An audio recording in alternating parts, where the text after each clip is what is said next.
Assalamualaikum warahmatullahi wabarakatuh. Pada video kali ini kita akan membahas tentang HTML. HTML itu merupakan singkatan dari Hypertext Markup Language, merupakan bahasa markup standar yang digunakan untuk membuat sebuah halaman web. Kemudian HTML itu bukan merupakan bahasa pemrograman, karena HTML itu hanya bisa digunakan untuk menggambarkan struktur dari sebuah halaman web. Kemudian HTML itu nanti akan terdiri dari sejumlah elemen-elemen HTML yang lain, atau nanti di dalam teks HTML itu akan terdapat elemen atau tag-tag HTML yang lain. HTML yang nantinya akan menyampaikan ke browser bagaimana konten itu ditampilkan. Nah, untuk menuliskan kode HTML yang harus kita siapkan itu adalah yang pertama, text editor. Di sini untuk text editor saya menggunakan Visual Studio Code. Bisa juga misalnya kita menggunakan text editor yang lain, Sublime Text, atau menggunakan Notepad++, atau ya yang penting kita menggunakan text editor. Kemudian berikutnya yang kita butuhkan adalah browser untuk menampilkan hasil atau kode program yang sudah kita tulis di text editor. Hasilnya itu kita tampilkan lewat browser. Oke, langsung saja kita akan memulai menuliskan kode HTML. Misalnya di sini pertama saya membuatkan satu folder baru. Saya simpan di desktop saja. Nama foldernya adalah belajar HTML. Kemudian lewat text editor saya, Visual Studio Code, saya klik file, kemudian open folder. Saya pilih, jadi tadi saya nyimpannya di desktop, saya pilih, kemudian select folder. Nanti di bagian sidebar dari Visual Studio Code akan ditampilkan folder yang sudah kita pilih tadi. Jadi nanti di folder ini kita bisa menambahkan file, kita bisa menambahkan folder. Jadi untuk menambahkan file tinggal kita klik saja. Kita beri nama, misalnya nama filenya adalah latihan 1.html. Enter. Nanti akan muncul di sini.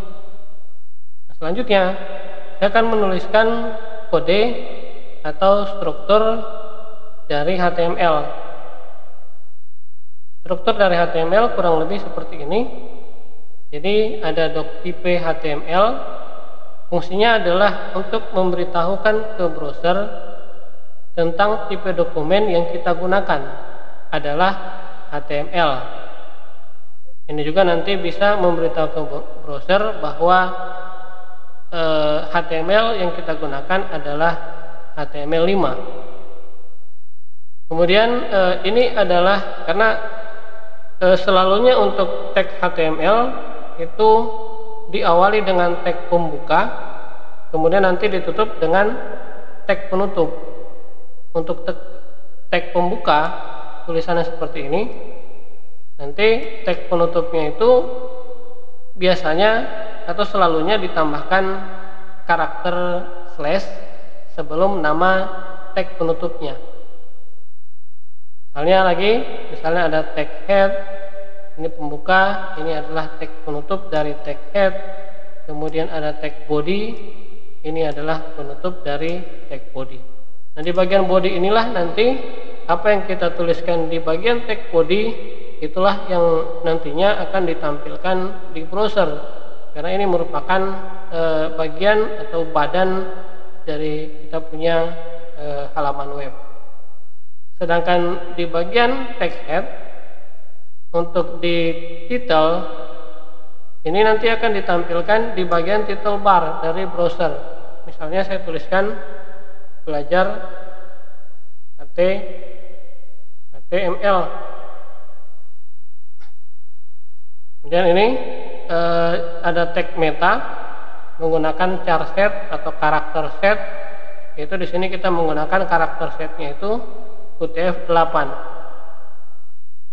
Kemudian kalau kita mau menjalankan program yang sudah atau script yang sudah kita tulis, itu tinggal kita klik kanan. Ini ada beberapa yang bisa kita pilih. Misalnya kita menggunakan open in default browser. Jadi nanti ini akan dibuka di default browser, tetapi pada saat kita install Visual Studio Code ini biasanya belum ada. Nah, untuk menambahkan ini kita bisa menambahkan di extension. Itu nama extensionnya adalah, tinggal kita tuliskan di sini, nama extensionnya adalah open in browser. Kemudian untuk open with live server itu juga kita bisa menambahkan ekstensi. Nama ekstensinya adalah live server. Caranya sama seperti tadi. Jadi misalnya saya contohkan mau tampilkan lewat open with live server. Nanti akan ditampilkan lewat default browser yang kita gunakan. Ini adalah belajar HTML, itu bagian title, nanti akan tampil di title bar itu tulisan belajar HTML. Berikutnya adalah saya coba tuliskan, misalnya tuliskan plain text di body polos, misalnya selamat datang.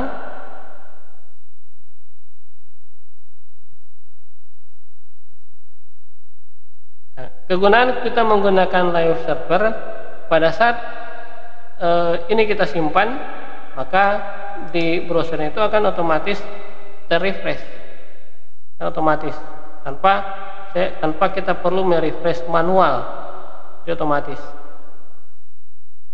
Kalau kita menggunakan tadi open, misalnya tadi open in default browser, untuk melihat perubahannya itu kita mesti refresh dulu. Oke, selanjutnya kita coba tambahkan di selamat datang ini. Misalnya saya mau menambahkan yang pertama adalah kita akan mengenal tentang HTML heading. Untuk HTML heading ini biasanya digunakan untuk menuliskan judul. Misalnya ada berita, judul beritanya itu kita tuliskan menggunakan tag heading. Untuk heading itu ada H1 sampai misalnya H6. Saya coba copy saja, pas. Ini nanti H2, H3, H4, H5, H6.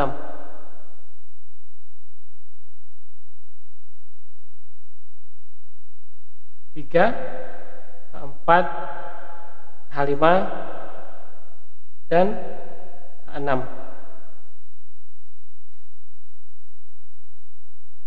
Simpan. Kita coba lihat perubahannya. Nanti H1 itu tulisannya besar, H2 semakin kecil, H3 lebih kecil lagi, sampai H6 itu tulisannya akan semakin kecil. Tag HTML berikutnya adalah tag P. Tag P ini digunakan untuk kita mendefinisikan sebuah paragraf. Misalnya di sini saya sudah menyiapkan satu buah paragraf. Jadi ketika kita tampilkan di browser, nanti akan ditampilkan seperti ini paragraf.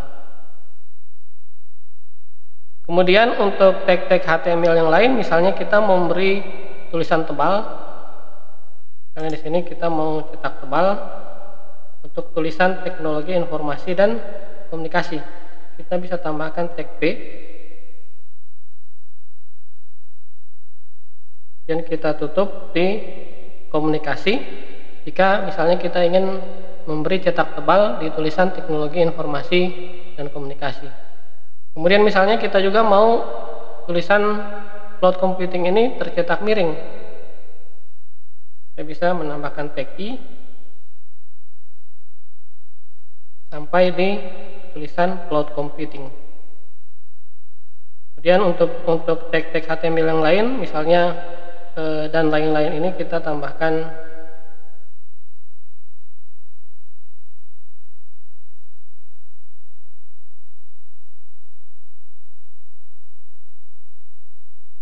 sampai di sini.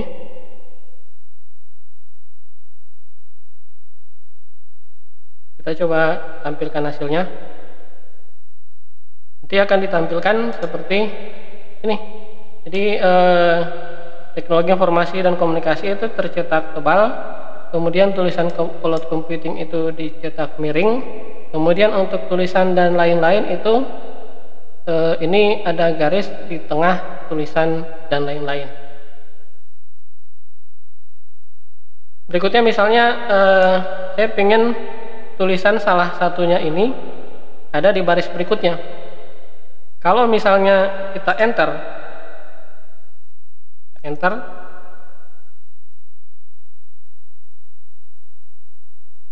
kemudian kita lihat hasilnya, itu akan tetap saja tulisan salah satunya itu tidak akan pindah ke baris berikutnya. Jadi untuk supaya bisa pindah ke baris berikutnya, ini kita bisa tambahkan tag BR. Tag BR ini tidak membutuhkan tag penutup. Jadi nanti setelah tulisan komputasi awan, nanti tulisan salah satu ini akan ditulis di baris berikutnya. Tampilannya seperti ini. Jadi komputasi awan, nanti tulisan salah satunya itu ada pada baris berikutnya. Berikutnya adalah tag HTML untuk komentar. Jadi untuk menambahkan komentar di HTML itu kita bisa tuliskan seperti ini. Jadi yang ada di tengah itu adalah kalimat kata atau kalimat komentar. Ini adalah komentar. Jadi komentar itu tidak akan ditampilkan di browser. Ini bisa digunakan untuk memberikan keterangan atau untuk memberikan penjelasan terhadap baris program kita. Kalau misalnya terlalu banyak, kita bisa berikan keterangan atau penjelasan. Selanjutnya adalah tag A. Tag A ini digunakan untuk membuat link. Jadi atribut dari tag A itu adalah href. Nanti nilainya bisa kita tuliskan di sini, misalnya http, alamat misalnya suatu website, misalnya uho.ac.id.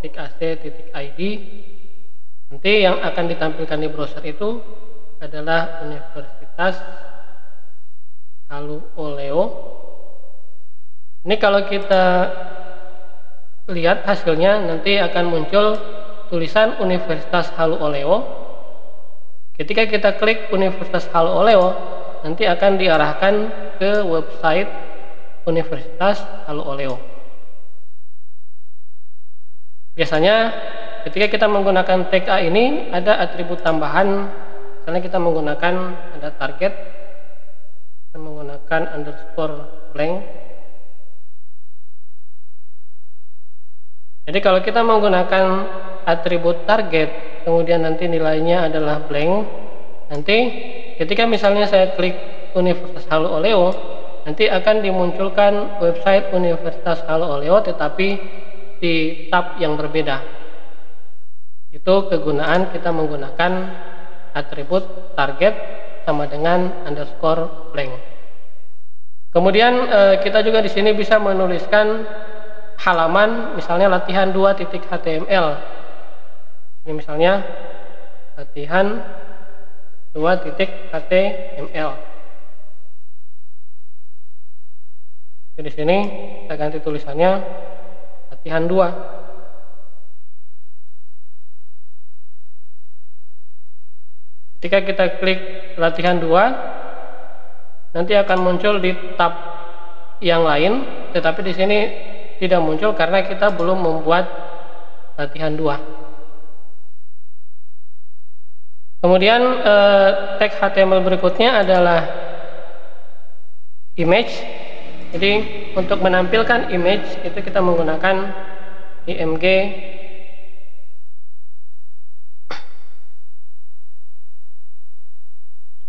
Jadi img atributnya itu src.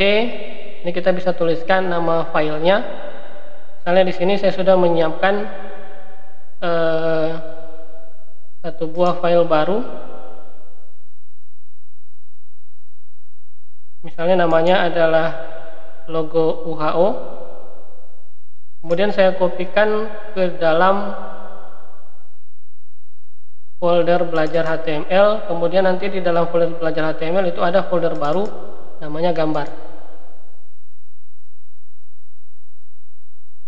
Berarti kalau kita mau tampilkan, karena gambarnya itu ada di dalam folder gambar, maka kita tuliskan dengan nama foldernya gambar, kemudian logo UHO titik.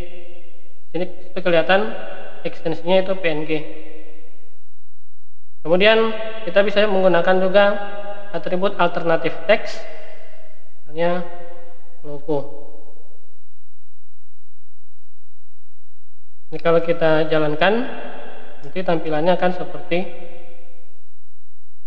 ini. Ini adalah logo Universal Oleo. Kemudian kalau misalnya gambarnya tidak ada, misalnya itu gambar logo itu kan nggak ada dalam folder gambar, nggak ada. Berarti nanti hanya akan ditampilkan tulisan logo sebagai alternatif teks yang akan ditampilkan kalau gambarnya itu tidak ada.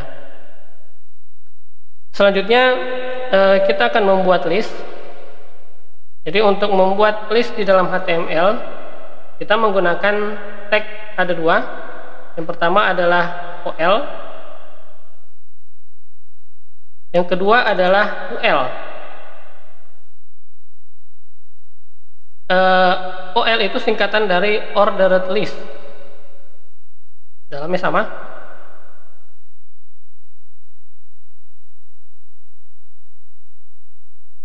Misalnya ada 3 listnya.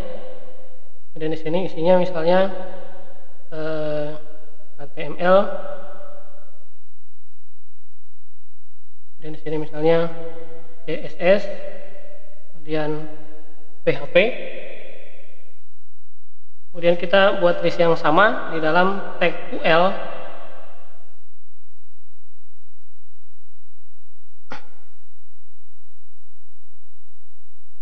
Jadi kalau kita jalankan nanti akan ditampilkan seperti ini.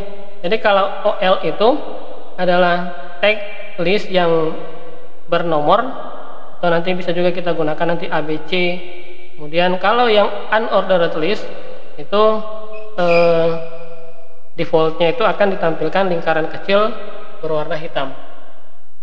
Ini adalah tag HTML untuk list. Selanjutnya kita akan menggunakan tag table. Tag table ini digunakan untuk membuat tabel di dalam HTML. Jadi tabel itu umumnya mempunyai baris dan kolom. Untuk mendefinisikan baris di dalam tabel ini kita menggunakan tag tr. Kemudian satu tr berarti satu baris. Misalnya di dalam tr itu, di dalam satu baris itu terdapat misalnya 3 kolom. Berarti nanti ini adalah kolom yang pertama, nanti ada nomor. Kemudian yang kolom yang kedua, ini misalnya nama lengkap. Kemudian satu lagi kolom yang ketiga itu adalah misalnya alamat. Selanjutnya kita akan membuat baris yang kedua. Baris yang kedua ini misalnya saya copy saja.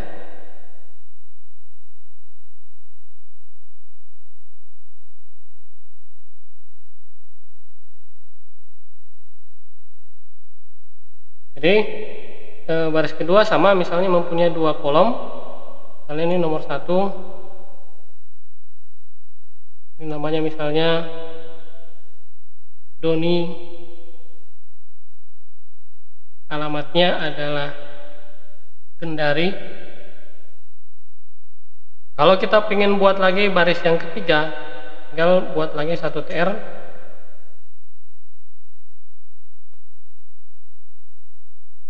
Misalnya nomor 2, namanya adalah Robi, kemudian alamatnya Kendari. Ini kalau kita jalankan nanti akan di browser akan ditampilkan tabel dengan 3 baris dan 3 kolom.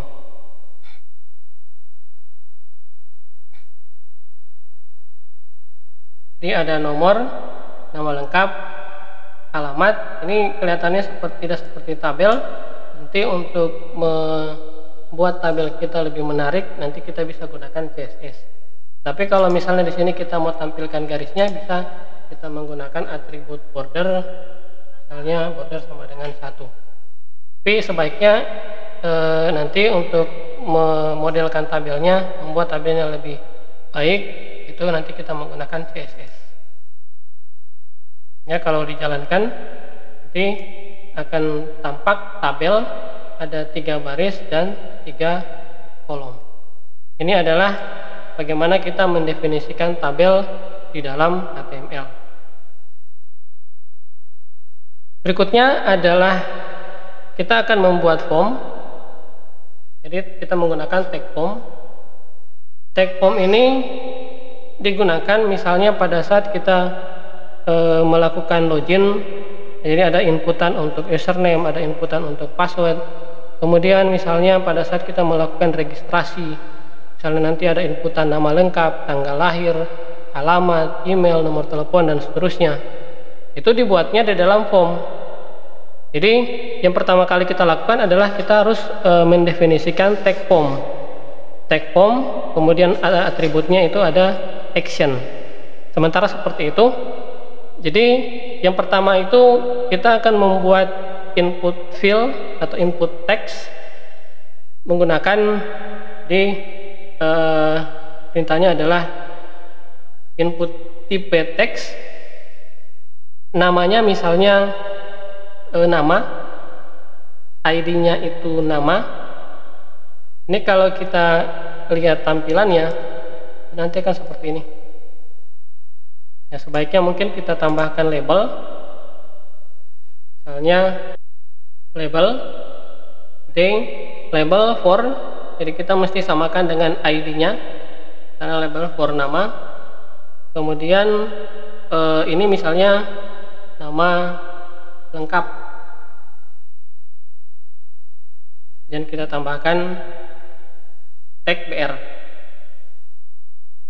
Kalau kita lihat hasilnya nanti akan seperti ini, nama lengkap, kemudian ada input tipe teks. Ini inputan berupa teks dengan 1 baris.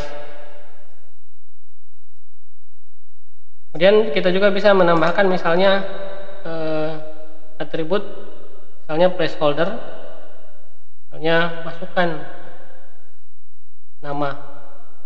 Nanti akan ditambahkan keterangan di dalam sini. Mungkin ini kelihatan lebih enak dilihat.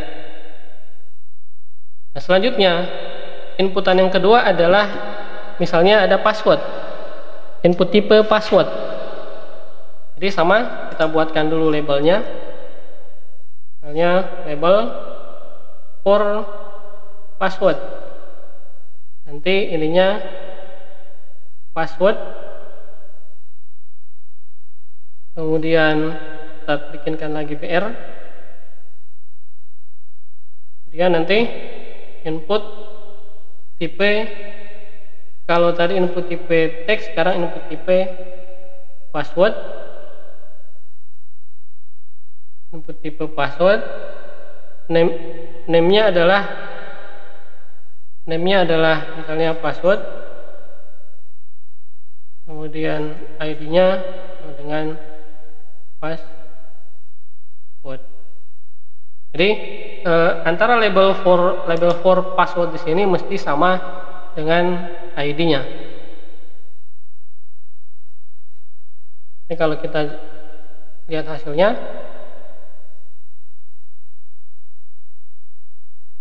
kan nama, oh ini kita lupa menambahkan BR.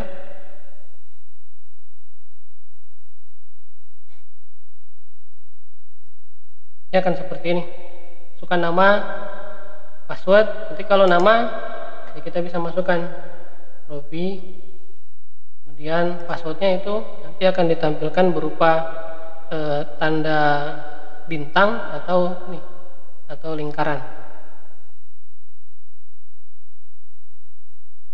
Atau kalau kita tidak menggunakan BR, misalnya seperti ini,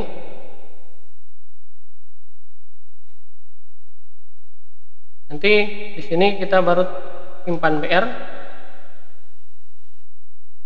ini BR, dan nanti di sini BR lagi.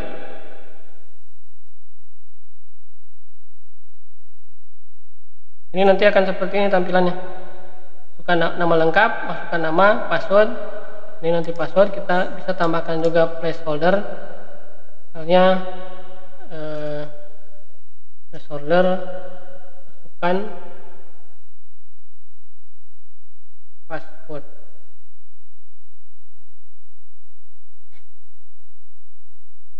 Ini kurang teratur tampilannya, nama lengkap. Kalau kita ingin sejajar, kita bisa menyimpan ini dalam tabel. Kita bisa memasukkan ini dalam tabel. Misalnya saya buat ulang, ada tabel, kemudian tabel yang pertama, baris yang pertama itu adalah TR, kemudian di dalam TR nanti ada TD, kemudian untuk kolom yang pertama kita isi dengan misalnya ini label for nama. Ini saya cut, saya pindahkan ke sini. Kemudian untuk kolom yang kedua atau TD yang kedua, kita nanti masukkan itu input type text.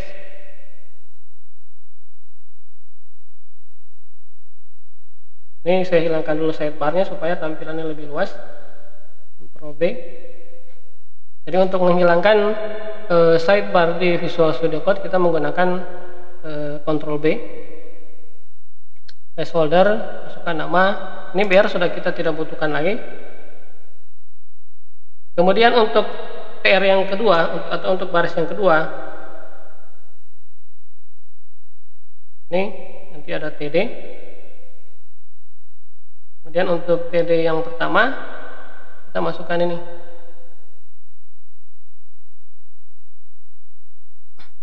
label for password, terus password, ini labelnya. Kemudian untuk kolom yang kedua kita masukkan ini input type password.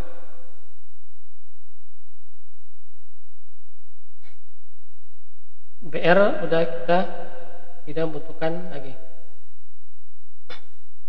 Ya kan seperti ini. Kita coba lihat hasilnya.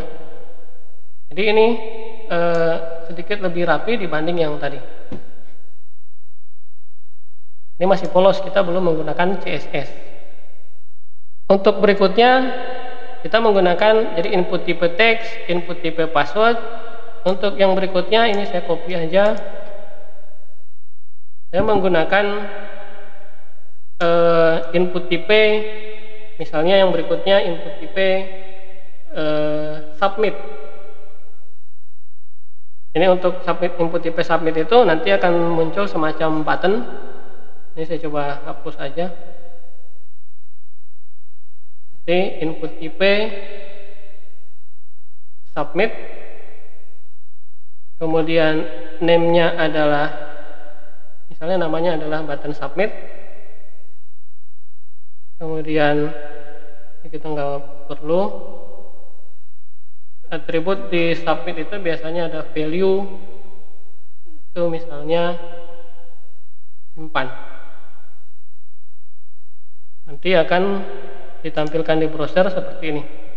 Jadi ada nama lengkap, password, ini adalah input tipe submit. Kemudian misalnya tadi di sini saya tambahkan lagi satu, input tipe reset.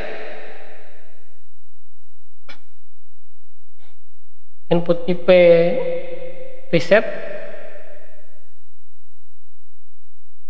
nanti value-nya misalnya bersihkan. Nanti akan seperti ini, bersihkan, simpan. Kalau misalnya saya tuliskan nama lengkap, kemudian passwordnya, kalau kita reset nanti akan kembali ke nilai defaultnya. Ini input tipe reset, ini input tipe submit. Selanjutnya kita akan menambahkan input tipe radio, misalnya di bawah password. Untuk jenis kelamin saya copy saja. Jadi label yang pertama itu adalah label for misalnya jekyll, singkat. Kemudian labelnya adalah jenis kelamin. Kemudian di kolom yang kedua kita bikin pilihannya. Pilihannya itu kita hapus. Nanti menggunakan input tipe yang pertama adalah radio. Kemudian name-nya adalah misalnya jekyll, kita buat sama. Kemudian ID-nya adalah laki-laki. Kemudian setelah input tipe radio kita buatkan label, misalnya label for laki-laki.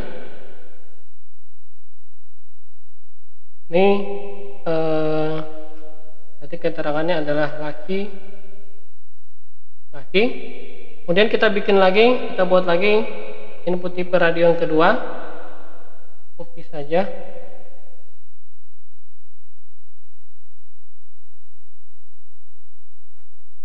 Jadi sama input tipe radio, name-nya jekyll, ID-nya adalah perempuan,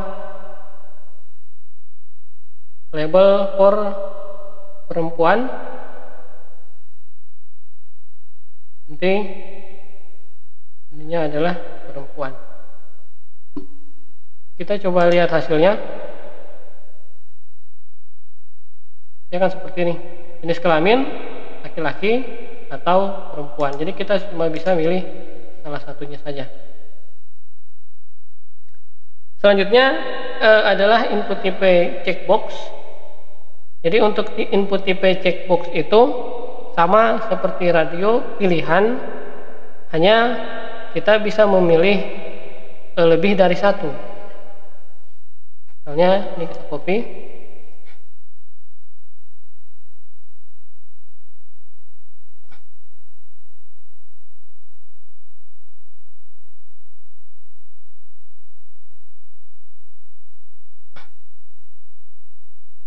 Ini labelnya misalnya label for misalnya hobi.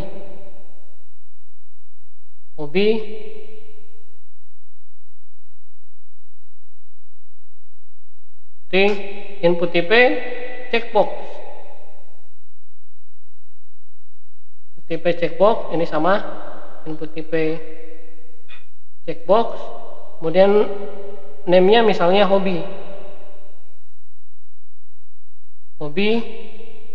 Ini juga hobi. Kemudian ID-nya misalnya ini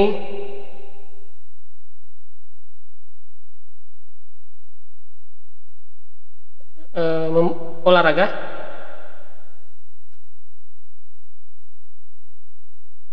Label for olahraga. ID-nya olahraga. Dan ini kita ganti. ID-nya adalah misalnya membaca. Label for membaca. Oke, ini membaca. Kita coba tambah satu lagi. Misalnya pilihan hobi berikutnya adalah misalnya musik.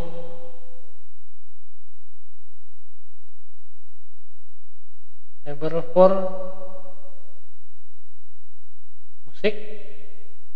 Jadi di sini musik. Kita coba lihat hasilnya. Oke, ada hobi, olahraga, membaca, musik. Ini kita bisa milih lebih dari satu. Sedangkan untuk input tipe radio, kita hanya bisa memilih salah satunya. Berikutnya input tipe, misalnya input tipe det. Saya buat dulu kolom tabelnya. Misalnya untuk kolom kita gunakan label for misalnya TGL lahir. Jadi di sini tanggal lahir. Kemudian menggunakan input tipe misalnya date,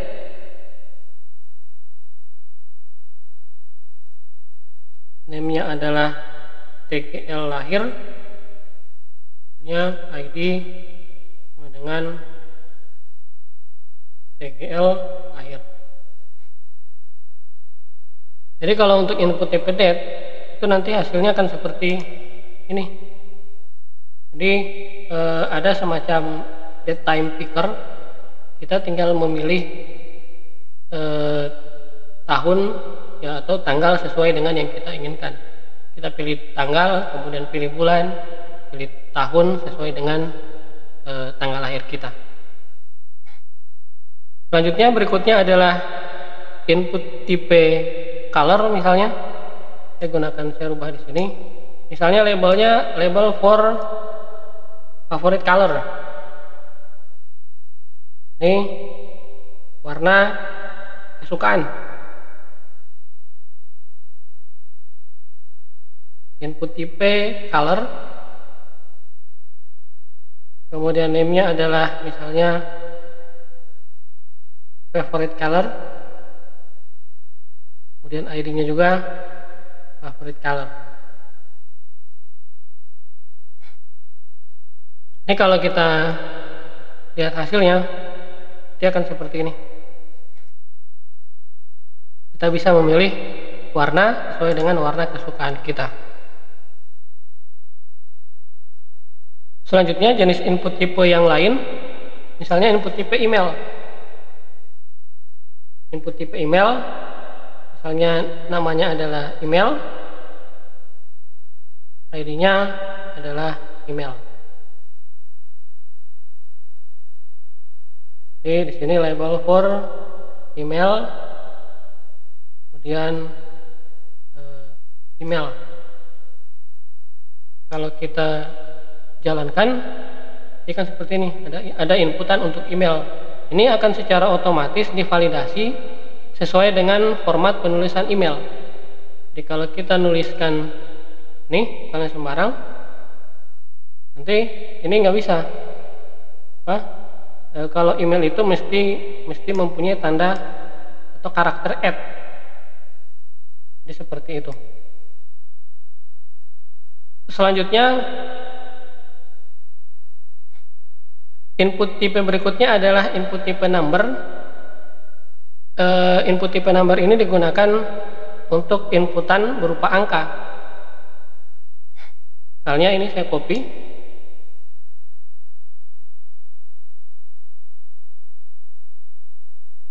Nanti misalnya angkanya adalah umur.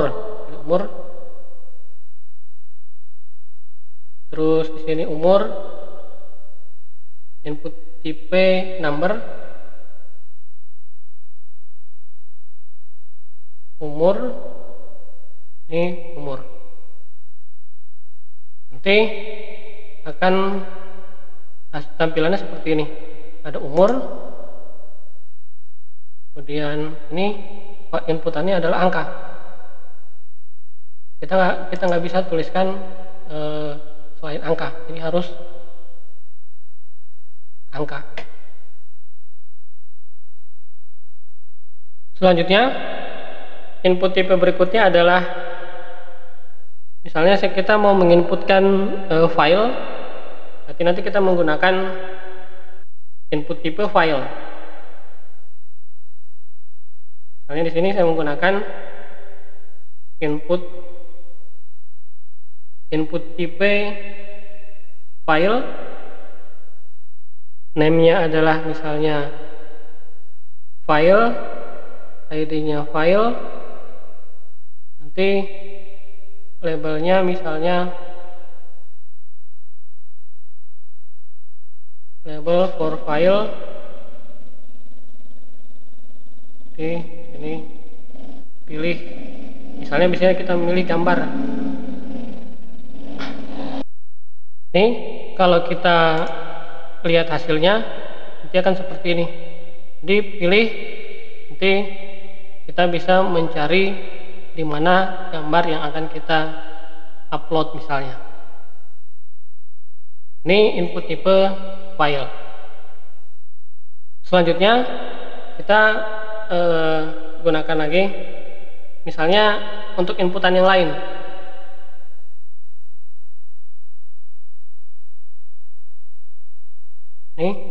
Ini adalah kolom yang pertama.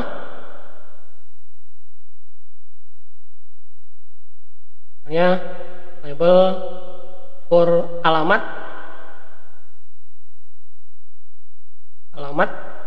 Nanti untuk alamat ini saya akan menggunakan text area. Misalnya text area, kita tuliskan namanya alamat, kemudian ID-nya alamat, nanti ada berapa kolom, berapa baris. Dan nanti kita bisa tambahkan misalnya atribut placeholder, misalnya masukkan alamat. Jadi kalau tadi input tipe teks itu inputannya teks tetapi hanya satu baris.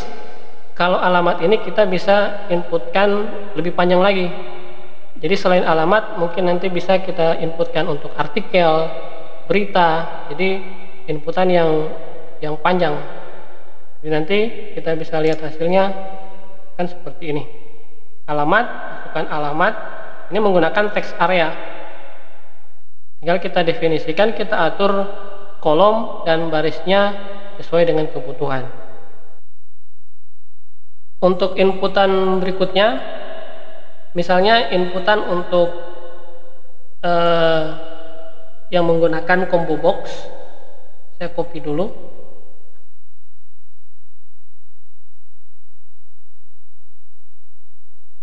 Misalnya kita tuliskan di sini label for pendidikan. Ya, nanti yang muncul di browser adalah pendidikan orang tua. Ini kita hapus teks areanya, kita ganti dengan select. Jadi select name, misalnya name-nya adalah pendidikan, ID-nya adalah pendidikan. Kemudian nanti di dalam select ini nanti ada option, misalnya option yang pertama adalah pilih pendidikan. Kemudian nanti yang kedua,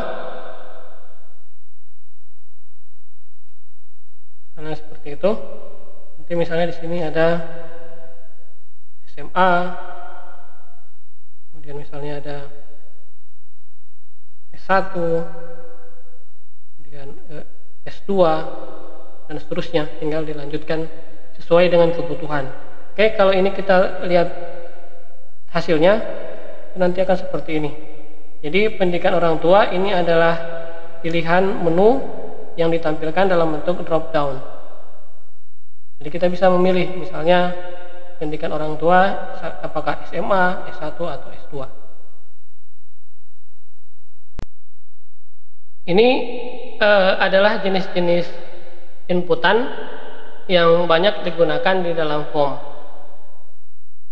Kemudian atribut yang lain, misalnya ada atribut value. Misalnya input tipe teks ini punya nilai, misalnya value. Jadi kita bisa buat inisial nilainya, misalnya nilainya itu adalah Ahmad. Jadi ini nanti ketika kita tampilkan hasilnya nanti akan muncul nilai inisialnya atau defaultnya. Kemudian kita bisa menambahkan atribut yang lain, misalnya atribut untuk restriction. Misalnya yang pertama kita gunakan adalah read only. Kalau kita menggunakan read only, berarti nilai Ahmad ini kita cuma bisa baca saja, kita nggak bisa modifikasi. Ini kita cuma bisa baca saja, tapi kita nggak bisa modifikasi. Kita copy bisa. Kemudian ini nanti ketika kita klik tombol submit, nilai yang ada di inputan read only tetap akan dikirimkan di form berikutnya.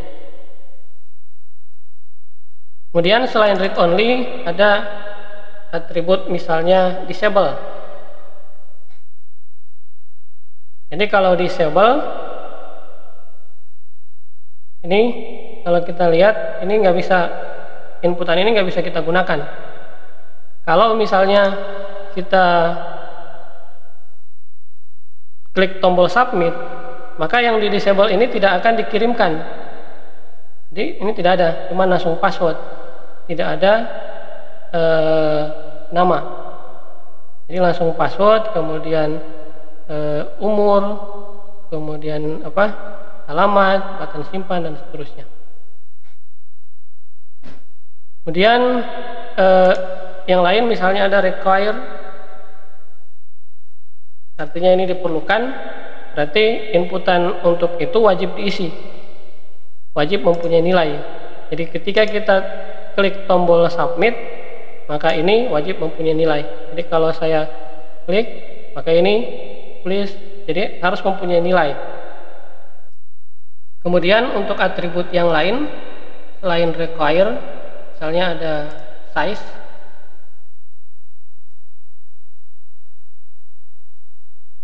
Size-nya misalnya sama dengan 50. Jadi ukuran untuk inputan nama itu sebanyak 50 karakter. Kemudian berikutnya adalah misalnya kita menambahkan atribut max length. Jadi kalau max length ini batasan jumlah maksimal karakter yang bisa dimasukkan, misalnya 50. Jadi kalau misalnya kita tuliskan max length-nya 50, berarti maksimal karakter yang bisa kita masukkan itu adalah 50.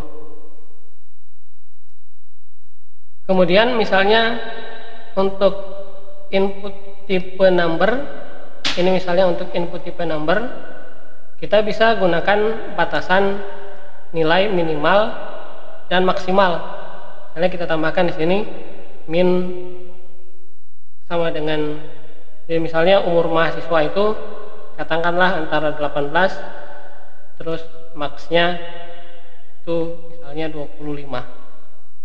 Nanti nilai yang bisa kita inputkan itu ada di dalam rank ini, 18 sampai 25. Hingga kalau kita coba jalankan, ini umur itu mulai dari 18 sampai 25, ini mentok. 26 nggak ada.